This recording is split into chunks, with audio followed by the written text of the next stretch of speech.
Hello friends, ಶ್ರೀನಿಧಿಸ್ dream world ಚಾನಲ್ಗೆ ಸ್ವಾಗತ. ನಾನು ಇವತ್ತಿನ ವಿಡಿಯೋದಲ್ಲಿ ನಿಮಗೆ ಉದುರುದ್ರಾಗಿ ಬಿಸಿ ಬಿಸಿಯಾಗಿ ಶಾವಿಗೆ ಬಾತ್ ಅಥವಾ ಶಾವಿಗೆ ಉಪ್ಪಿಟ್ಟು ಮಾಡೋದನ್ನು ಹೇಗೆ ಅಂತ ಶೇರ್ ಮಾಡ್ತಾ ಇದ್ದೀನಿ. ಇದು ಬ್ರೇಕ್ಫಾಸ್ಟ್ಗೆ, ಸ್ನ್ಯಾಕ್ಸ್ಗೆ, ಹಾಗೆಯೇ ಗಡಿಬಿಡಿ ಟೈಮಲ್ಲಿ ಕ್ವಿಕ್ ಆಗಿ ಆಗೋ ರೆಸಿಪಿ ಇದು. ಹಾಗೆಯೇ ಅಷ್ಟೇ ರುಚಿಯಾಗಿರುತ್ತೆ. ಅದನ್ನು ಮಾಡೋದಕ್ಕೆ ನಾನು ಏನೇನು ತೊಗೊಂಡಿದ್ದೀನಿ ನೋಡ್ಕೊಂಬರೋಣ ಬನ್ನಿ. ಒಗ್ಗರಣೆಗೆ 1 ಸ್ಪೂನ್ನಷ್ಟು ಉದ್ದಿನಬೇಳೆ, 1 ಸ್ಪೂನ್ನಷ್ಟು ಕಡಲೆಬೇಳೆ, 2ರಿಂದ 3 ಹಸಿಮೆಣಸಿನ್ಕಾಯಿನ ಕಟ್ ಮಾಡಿ ಇಟ್ಕೊಂಡಿದ್ದೀನಿ, 1 ಒಣಮೆಣಸಿನ್ಕಾಯಿ, 7-8 ಕರಿಬೇವಿನ ಎಸಳು, ಹಾಗೆ 1 ಈರುಳ್ಳಿನ ಚಿಕ್ಕದಾಗಿ ಕಟ್ ಮಾಡಿ ಇಟ್ಕೊಂಡಿದ್ದೀನಿ, 1 ಟೊಮ್ಯಾಟೋನು ಕೂಡ ಚಿಕ್ಕದಾಗಿ ಕಟ್ ಮಾಡಿ ಇಟ್ಕೊಂಡಿದ್ದೀನಿ, 1 ನಿಂಬೆಹಣ್ಣು, ಹಾಗೆ ರುಚಿಗೆ ತಕ್ಕಷ್ಟು ಉಪ್ಪು, ಸ್ವಲ್ಪ ಸಾಸಿವೆ, ಹಾಗೆ ಜೀರಿಗೆ ಮತ್ತು ಎಣ್ಣೆ, ಚಿಕ್ಕದಾಗಿ ಕಟ್ ಮಾಡಿರೋ ಕೊತ್ತಂಬರಿ ಇಷ್ಟನ್ನು ತೊಗೊಂಡಿದ್ದೀನಿ. ಹಾಗೆಯೇ 2 ಕಪ್ನಷ್ಟು MTR ರೆಡಿಮೇಡ್ ಶಾವಿಗೆನ ನಾನು ಹುರಿಯೋದಕ್ಕೆ ತಗೋತಾ ಇದ್ದೀನಿ. ಹೋಮ್ ಮೇಡ್ ಶಾವಿಗೆ ಕೂಡ ಯೂಸ್ ಮಾಡ್ಬೋದು, ಟೇಸ್ಟ್ ಅದು ಕೂಡ ಚೆನ್ನಾಗಿರುತ್ತೆ. ನೀರಿನ ಅಳತೆ ಸ್ವಲ್ಪ ಚೇಂಜ್ ಆಗುತ್ತೆ ಅಷ್ಟೇ.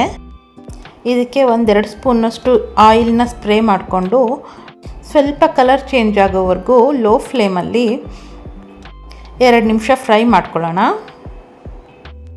ಇದನ್ನು ಹುರಿದೇನೂ ಹಾಗೇನೂ ಮಾಡ್ಕೋಬೋದು, ಹುರಿದ್ರೆ ಸ್ವಲ್ಪ ಟೇಸ್ಟ್ ಚೆನ್ನಾಗಿರುತ್ತೆ. ಜಾಸ್ತಿ ಏನು ಫ್ರೈ ಮಾಡೋದು ಬೇಕಾಗಲ್ಲ, ಜಸ್ಟ್ ಸ್ವಲ್ಪ ಕಲರ್ ಚೇಂಜ್ ಆದಮೇಲೆ ಗ್ಯಾಸ್ ಆಫ್ ಮಾಡಿಕೊಂಡ್ರೆ ಸಾಕಾಗುತ್ತೆ. ಇವಾಗ ಒಂದು ಪಾತ್ರೆನ ಹೀಟ್ ಮಾಡಿ ಅದಕ್ಕೆ ಎಣ್ಣೆ ಹಾಕ್ಕೋತಾ ಇದ್ದೀನಿ.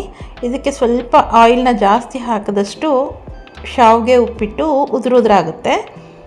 4 ಸ್ಪೂನ್ನಷ್ಟು ಎಣ್ಣೆ ಹಾಕ್ಕೊಂಡು ಅದು ಕಾದ ಮೇಲೆ ಅದಕ್ಕೆ 1 ಸ್ಪೂನ್ ಕಡಲೆಬೇಳೆ, ಉದ್ದಿನಬೇಳೆ, ಹಾಗೆ ಸಾಸಿವೆ, ಹಾಗೆ ಜೀರಿಗೆನೂ ಸಹ ಹಾಕ್ಕೋತಾ ಇದ್ದೀನಿ. ಸಾಸಿವೆ ಜೀರಿಗೆ ಎಲ್ಲ ಸಿಡ್ದಾದ್ಮೇಲೆ ಇದಕ್ಕೆ ಕರಿಬೇವು ಹಾಗೆ ಒಣಮೆಣಸಿನ್ಕಾಯಿನ ಹಾಕಿ ಫ್ರೈ ಮಾಡ್ಕೊಳ್ಳೋಣ. ಇವಾಗ ಇದಕ್ಕೆ ಕಟ್ ಮಾಡಿರೋಂಥ ಈರುಳ್ಳಿನ ಹಾಕಿ ಗೋಲ್ಡನ್ ಬ್ರೌನ್ ಆಗೋವರೆಗೂ 1-2 ನಿಮಿಷ ಹುರಿತಾ ಇದ್ದೀನಿ. ಇದಕ್ಕೇ 1/2 ಸ್ಪೂನಷ್ಟು ಅರಿಶಿಣ, ಹಾಗೆಯೇ ಕಟ್ ಮಾಡಿರೋಂಥ ಹಸಿಮೆಣಸಿನ್ಕಾಯಿನ ಹಾಕಿ ಎಣ್ಣೆಯಲ್ಲಿ 2 ನಿಮಿಷ ಬಾಡಿಸ್ಕೊಳ್ಳೋಣ.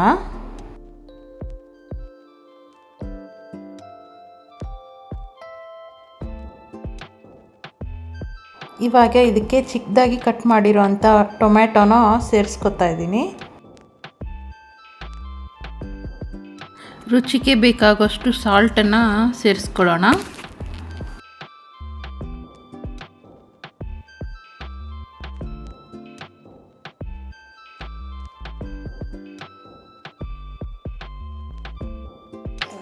ಟೊಮ್ಯಾಟೊ ಮೆತ್ತಗಾದ್ಮೇಲೆ ಇದಕ್ಕೆ ನೀರನ್ನ ಸೇರಿಸ್ಕೊತಾ ಇದ್ದೀನಿ. ನಾನಿಲ್ಲಿ 2 ಗ್ಲಾಸ್ ಶಾವಿಗೆಗೆ 2 ಗ್ಲಾಸ್ನಷ್ಟು ನೀರನ್ನ ಸೇರಿಸ್ಕೊತಾ ಇದ್ದೀನಿ. ಅಂದರೆ 1 ಕಪ್ ಶಾವಿಗೆಗೆ 1 ಕಪ್ ನೀರು ಮಾತ್ರ ಹಿಡಿಯುತ್ತೆ. ಶಾವಿಗೆ ಉಪ್ಪಿಟ್ಟು ಉದುರಾಗಬೇಕು ಅಂದರೆ ಅಷ್ಟನ್ನೇ ಹಾಕಬೇಕು, ಜಾಸ್ತಿ ಹಾಕಿದರೆ ಮೆತ್ತಗಾಗೋಗ್ಬಿಡುತ್ತೆ. ಇವಾಗ ಆ ನೀರನ್ನು ಚೆನ್ನಾಗಿ ಕುದಿಯೋಕೆ ಬಿಡೋಣ. ಇವಾಗ ಕುದೀತಿರೋ ನೀರಿಗೆ ಹುರಿದಿಟ್ಟಿರೋ ಶಾವಿಗೆನ ಸೇರಿಸ್ಕೊತಾ ಇದ್ದೀನಿ.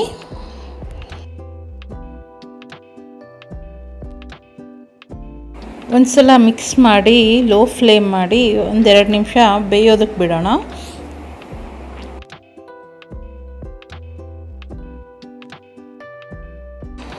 ಈ ಶಾವಿಗೆ ಬೇಯ್ತಾ ಇದರಲ್ಲಿರೋ ನೀರಿನ ಅಂಶ ಕೂಡ ಖಾಲಿ ಆಗುತ್ತೆ.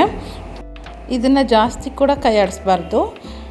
ಮಧ್ಯದಲ್ಲಿ 1 ಅಥವಾ 2 ಟೈಮ್ಸ್ ಮಾತ್ರ ಮಿಕ್ಸ್ ಮಾಡಿಕೊಂಡು ಇದ್ರ ಪ್ಲೇಟ್ನ ಮುಚ್ಚಿಬಿಟ್ಟು ಗ್ಯಾಸ್ ಆಫ್ ಮಾಡಿ ಇದನ್ನು ಅಳ್ಕೊಳಕ್ಕೆ ಬಿಡೋಣ.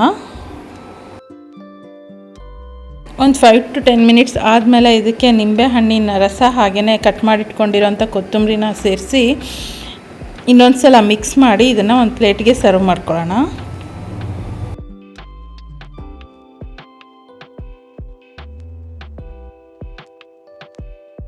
ನೋಡಿ, ಪರ್ಫೆಕ್ಟಾಗಿ ಉದುರಾಗಿ ಶಾವಿಗೆ ಉಪ್ಪಿಟ್ಟು ಅಥವಾ ಶಾವಿಗೆ ಬಾತ್ ರೆಡಿ ಆಗಿದೆ.